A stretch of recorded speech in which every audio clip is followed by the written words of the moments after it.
Selamat pagi, selamat jumpa kembali dalam pertemuan kita pada pagi hari ini. Anak-anak ibu, semua sehat, tetap semangat. Apa kabarnya? Ayo, semangat belajar ya nak. Karena sebentar lagi kalian akan menempuh ujian akhir sekolah. Karena kalian sudah kelas 9. Maka anak-anak ibu, kalian tetap semangat belajar, kejar cita-citamu yang setinggi langit. Nah, anak-anak ibu, kalau minggu yang lalu kita sudah belajar mengenai perkembangbiakan secara vegetatif pada tumbuhan, pada siang hari ini kita akan belajar mengenai perkembangbiakan tumbuhan secara kawin atau generatif. Nah, kita tahu perkembangbiakan secara generatif ini ada beberapa step atau ada beberapa langkah. Yang pertama yaitu harus terjadi dulu penyerbukan, jatuhnya serbuk sari di atas kepala putik. Yang kedua adalah pembuahan atau fertilisasi. Yang ketiga adalah penyebaran biji. Yang keempat adalah perkecambahan. Nah, untuk itu anak-anak ibu, kita mulai dulu step by step. Kita mulai dulu bagaimanakah perkembangbiakan secara generatif ini. Kalau kemarin kita sudah belajar mengenai perkembangbiakan secara vegetatif, di mana di situ tidak ada terjadi peleburan antara sel sperma dengan sel telur.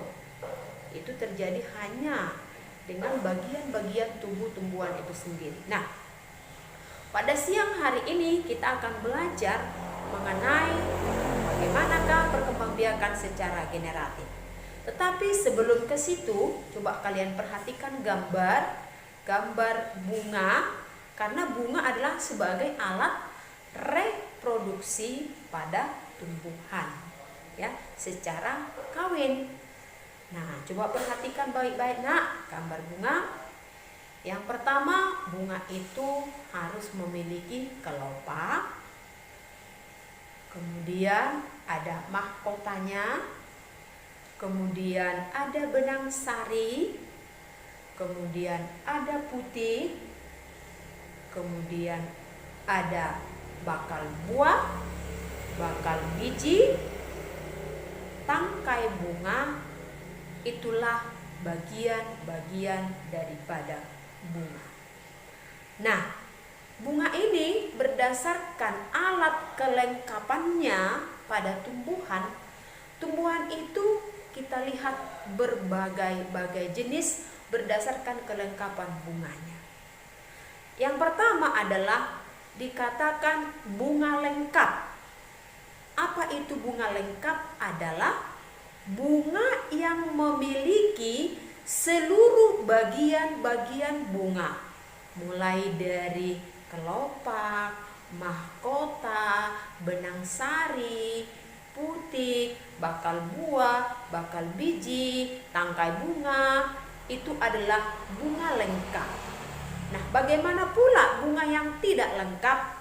Bunga yang tidak lengkap adalah bunga yang hanya memiliki bagian-bagian bunga tertentu saja. Contoh, ada bunga yang tidak memiliki mahkota bunga. Misalnya, kalau kita lihat bunga salak itu dia punya mahkota. Bunga padi juga termasuk tidak memiliki mahkota. Ini bunga lengkap. Nah, berdasarkan kelengkapan alat kelaminnya, bunga itu kita bagi juga menjadi dua, yaitu bunga sempurna dan bunga tidak sempurna. Yang bagaimanakah bunga sempurna? Bunga sempurna adalah kalau dia memiliki kedua jenis alat kelamin. Ada benang sari dan ada putiknya. Nah, kalau ada bunga sempurna berarti ada bunga yang tidak sempurna. Bunga yang tidak sempurna adalah bunga yang hanya memiliki benang sari saja atau putik saja. Dikatakanlah itu bunga berumah dua. Jadi ada bunga yang hanya memiliki benang sari saja, ada bunga yang hanya memiliki putik saja. Nah, ini adalah bunga, kelengkapan bunga itu berdasarkan alat kelaminnya. Nah, jadi bunga lengkap itu sudah pasti adalah bunga yang sempurna, tetapi bunga sempurna belum tentu bunga lengkap. Kenapa? Kalau dikatakan sempurna hanya dilihat dari alat kelaminnya saja, ada benang sari, ada putik. Tetapi kalau namanya bunga lengkap harus semua memiliki bagian-bagian daripada bunga tersebut. Inilah bagian-bagian daripada bunga. Nah, anak-anak ibu, kalau kita sudah mengetahui bagian-bagian bunga, selanjutnya kita akan melihat bagaimanakah kelanjutan daripada proses-proses fertilisasi itu atau proses kembangbiakan secara generatif pada tumbuhan tadi. Tadi kita sudah katakan, dimulai dari penyerbukan dulu, kemudian pembuahan, yang ketiga perkecambahan biji atau penyebaran biji, yang keempat adalah perkecambahan. Nah, itulah apa yang kita sebut dengan alat-alat perkembangbiakan bunga. Nah, setelah ini akan kita lanjutkan dengan apa yang disebut dengan penyerbukan. Kita lihat langkah pertama. Penyerbukan adalah jatuhnya serbuk sari di atas kepala putik. Itulah penyerbukan atau disebut dengan polinasi. Jatuhnya serbuk sari di atas kepala putik. Nah, sekarang kita lihat dulu bagaimanakah penyerbukan itu atau bagaimana terjadinya penyerbukan. Nah, jatuhnya serbuk sari di atas kepala putik itu terjadi dengan beberapa cara. Yang pertama itu dibantu oleh angin, yang kedua dibantu oleh air, yang ketiga dibantu oleh burung, yang keempat dibantu oleh kelelawar, yang kelima dibantu oleh manusia. Nah, kita lihat satu persatu. Penyerbukan yang dibantu dengan angin disebut dengan anemogami. Nah, bagaimanakah ciri-ciri tumbuhan yang penyerbukannya dibantu oleh angin? Yaitu serbuk sarinya kecil, mudah ditiup oleh angin, putiknya besar, menjulur supaya bisa menangkap serbuk sari, tidak menghasilkan madu atau nektar sehingga tidak tertarik si serangga atau si kelelawar menyerbukannya. Kemudian mahkotanya juga tidak menarik. Inilah penyerbukan yang dibantu oleh angin.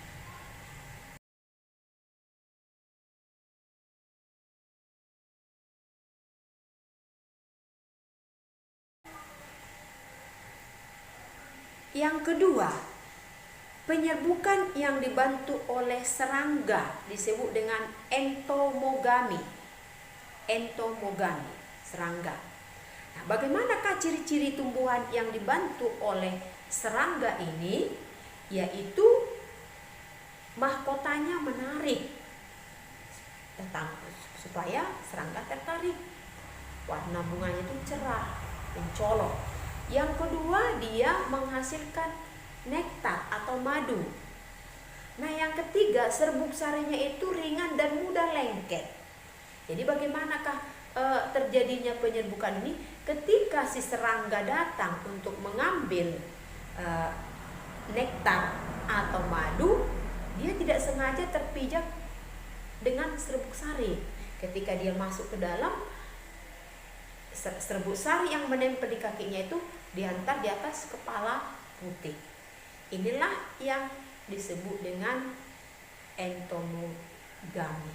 Nah, yang ketiga adalah kriptogami, yaitu yang dibantu oleh kelelawar. Nah, bagaimanakah tumbuh-tumbuhan yang dibantu oleh kelelawar ini? Yaitu tentunya kita tahu kelelawar itu pada malam hari berkeliaran. Jadi di situ bunganya itu mekar pada malam hari. Nah, tentunya bunga-bunga yang seperti ini memiliki ciri yang khusus juga. Tentu ada sesuatu yang mau diambil oleh kelelawar ke sana. Dia menghasilkan madu juga, tapi tidak berbau. Nah, yang keempat adalah ornitogami, yang dibantu oleh burung. Nah, biasanya ini burung kolibri. Nah, bagaimanakah penyerbukan yang dibantu oleh burung ini? Ya tentunya ada nektarnya atau madu, kemudian warna bunganya juga menyolok, tapi ini tidak berbau seperti yang diserbukan oleh serangga tadi. Nah, jadi ketika si burung kolibri dengan paruhnya yang runcing kecil mau mengambil nektar atau madu, tidak sengaja dia menyentuh serbuk sari. Jadi ketika mulutnya masuk ke dalam, serbuk sari jatuh di atas kepala putik dan terjadilah penyerbukan. Nah, yang terakhir adalah antropogami, yaitu yang disebarkan oleh manusia. Biasanya ini adalah bunga-bunga yang tidak memiliki bunga lengkap atau bunga sempurna, sehingga harus dibantu oleh manusia. Inilah contohnya, ini anggrek dan vanili. Dia harus dibantu oleh manusia, tidak dapat dibantu oleh makhluk hidup yang lain. Inilah antropogami. Itulah macam-macam penyerbukan berdasarkan asal serbuk sarinya. Nah, kemudian berdasarkan proses penyerbukannya, penyerbukan itu juga kita bagi menjadi 4. Penyerbukan sendiri, penyerbukan tetangga, penyerbukan silang, dan basta. Saya ulangi, penyerbukan sendiri, penyerbukan tetangga, penyerbukan silang, dan penyerbukan bastar. Nah, sekarang kita mau masuk kepada penyebaran biji. Penyebaran biji pada tumbuhan berbiji terjadi dengan 4 cara. Yaitu yang pertama oleh angin, disebut dengan anemokori.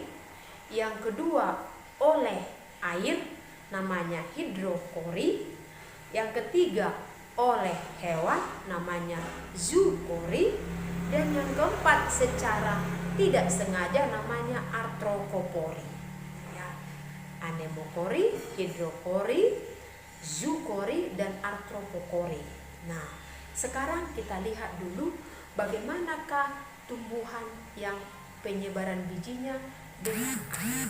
Nah, tumbuhan yang penyebaran bijinya dengan angin biasanya itu tentunya biji itu ringan, bersayap atau memiliki bulu-bulu halus. Jadi dia gampang disebarkan oleh angin. Contoh adalah bunga dandelion yang suka dia disebarkan oleh angin. Nah, yang kedua adalah hidrokari. Penyebarannya dibantu oleh air. Nah, contohnya kelapa itu sampai sekarang tidak tahu dari mana asal usulnya. Kelapa itu terbawa oleh laut, arus laut, terbawa kemana-mana.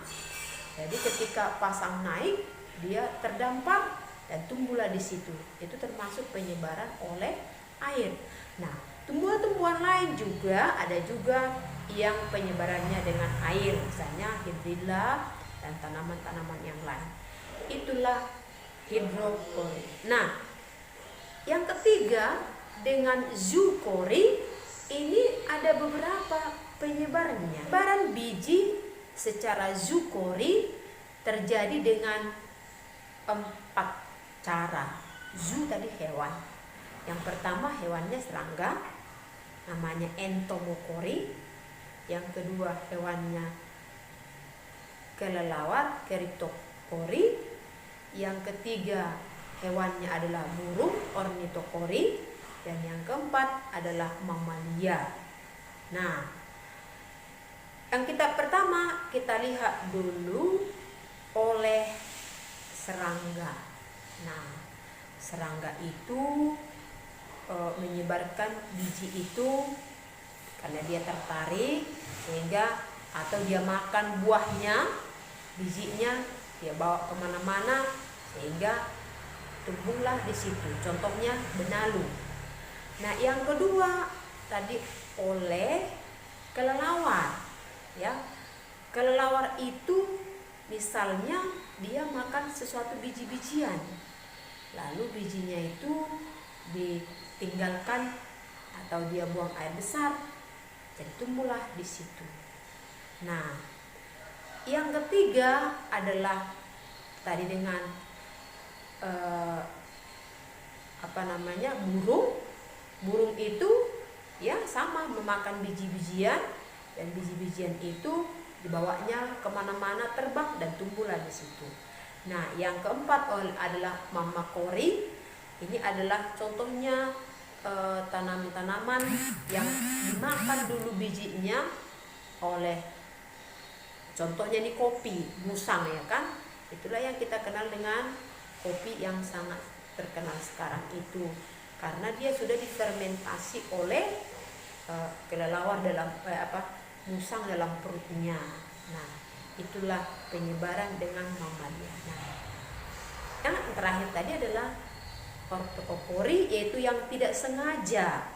Contohnya ada sejenis tumbuh-tumbuhan yang bijinya itu agak mudah menempel di baju, jadi secara tidak sengaja dibawa ketika orang melepaskan bijinya dari bajunya, rupanya dia tumbuh menjadi individu yang baru. Itulah yang kita sebut dengan penyebaran biji. Nah, yang terakhir adalah perkecambahan. Nah, setelah tadi biji terjadi pada proses fertilisasi, lalu biji itu tidak langsung tumbuh. Kadang-kadang biji ini bisa sampai kemana-mana, tapi kalau belum ada tempat yang cocok, dia mengalami dormansi, dia tidur. Nanti ketika dia sudah memiliki tempat yang cocok, dia akan berkecambah. Nah, itulah, jadi biji itu kemudian akan berkecambah. Begitulah proses penyebaran dan proses fertilisasi atau perkembangbiakan pada tumbuhan berbiji. Nah, anak-anak ibu harap kalian simak video ini bagus-bagus, ya. Kalian simak video ini bagus-bagus. Jangan lupa catat hal-hal yang penting di dalam buku catatan kalian. Ibu harap kalian jangan bosan-bosannya belajar, tetap semangat, dan jangan lupa kalian harus menjaga kesehatan, makan makanan bergizi, jangan keluar-keluar rumah kalau tidak sangat-sangat penting. Sekian dan